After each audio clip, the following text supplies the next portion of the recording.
আফ্রিকার দেশ DR Congo ও উগান্ডায় নতুন করে ছড়িয়ে পড়া ইবোলা ভাইরাসের প্রাদুর্ভাবকে আন্তর্জাতিকভাবে উদ্বেগজনক জনস্বাস্থ্য জরুরি অবস্থা ঘোষণা করেছে বিশ্ব স্বাস্থ্য সংস্থা। দ্রুত ছড়িয়ে পড়া সংক্রমণ, একের পর এক মৃত্যু এবং সীমান্ত পেরিয়ে রোগ ছড়িয়ে পড়ার ঘটনায় উদ্বেগ বাড়ছে আফ্রিকা জুড়ে। রোববার WHO জানায়, কঙ্গো গণতান্ত্রিক প্রজাতন্ত্র ও উগান্ডায় ছড়িয়ে পড়া ইবোলা সংক্রমণকে public health emergency of international concern হিসেবে ঘোষণা করা হয়েছে। তবে সংস্থাটি বলেছে, এই প্রাদুর্ভাব এখনও মহামারী জরুরি অবস্থার মানদণ্ড পূরণ করেনি।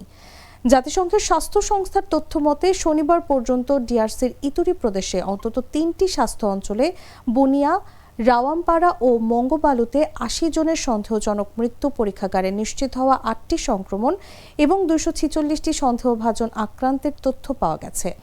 এর আগে শুক্রবার ডিআরসির স্বাস্থ্য মন্ত্রণালয় জানায়, দেশটির পূর্বাঞ্চলীয় প্রদেশে নতুন এই প্রাদুর্ভাবে 80 জন মারা গেছেন।